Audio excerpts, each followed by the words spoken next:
The NBA Finals, it is over. Hi, I'm Alex Frank for the Perfect Season podcast with Anthony Fiorentino, Leon Parker, and Alex Sardinas. The NBA Finals is over. The Golden State Warriors winning Game 5 last night, 104 to 94, but that's not the story. The story is the Golden State Warriors won an NBA Finals game by 10 points and they were outplayed. Now, think about that for a minute. Steph Curry goes 0 for 9 from 3. First time in 232 or 233 games, whatever it is, it's still the first time in many games Steph Curry does not make a three-point shot. The Warriors only attempt 15 free throws in the game. I should also mention, and I should have mentioned before their free throws, they were 9 of 40 as a team from three-point range. And yet they still beat the Boston Celtics by 10 points. The Boston Celtics looked anemic in the fourth quarter last night. How they ended up with 20 points is remarkable. The Boston Celtics last night, as we look at the box score, they had some good performances. It was Jason Tatum with 27 points on 10 of 20 shooting, 5 of 9 from 3, 10 rebounds. That's good. Marcus Smart had 20 points, 7 of 15 from the field, 3 of 6 from 3. That's also good. As a team, the Celtics were 11 of 32 from 3, not bad. They shot 41.3% from the floor. They out-rebounded Golden State by 8. And yet, when all was said and done, by the way, they had 5 more assists as well.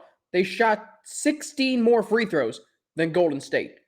But when all was said and done, they still ended up losing by 10. How, you ask? Well, it was Andrew Wiggins. Remember Andrew Wiggins, the number 1 overall pick in the 2014 NBA draft? Remember him? 26 points, 12 of 23 from the floor. He didn't even make a three-point shot, but he had 13 rebounds to make up for it. Klay Thompson at 21 points, 5 threes, 7 of 14 from the floor. Steph Curry only had 16 points, and yet Golden State still wins the game by 10 points. Draymond Green did not play well at all. He only attempted 6 shots, only scored 8 points, 6 shots, made 3, 0 for 2 from 3, did have 8 rebounds and 6 assists. The Golden State Warriors showed last night why they are vying for their 4th NBA title in the last 8 years. Because they play as a team. They don't care about, well, Steph didn't get his 35 points, or, well, Klay didn't get his 7 threes. No. They play as a team. If one player has an off night, another player steps up like Andrew Wiggins. They don't care if they only shoot 15 free throws. They'll play team defense, and they did last night. Boston scored 35 points. Of the 94 points Boston scored in the game, 35 came in the third quarter. You take that away, they only score 59 points in the other 3 quarters. That's how dominant the Warriors defense was last night. And now it goes back to Boston, the NBA Finals, for Game 6 on Thursday night. The Celtics could win. This series has been full of surprises. But after watching the Warriors last night on their home floor, and we know Klay Thompson shows up in Game 6, do you really trust Boston to win and force a Game 7, which would be on Sunday night? I don't know. It's going to be very interesting to see what happens, no doubt. This series has been entertaining. It's been full of surprises. Star players have stepped up. Role players have stepped up. Thursday night, the Warriors could win their 4th NBA title in the last 8 years, or the Celtics could force a Game 7. The Celtics have been very resilient this entire postseason. They've been down 3-2 before. They won Game 6 on the road in Milwaukee, down 3-2. They went to Game 7 on the road against Miami. This is a battle-tested Celtics team. I think the Celtics pull out a win Thursday night. But after last night, and I know I just said the NBA Finals is over, but I still think the Celtics have one more win left in them, right? Anyway, other news last night's in Major League Baseball. The Atlanta Braves keep their winning streak alive to 12 games.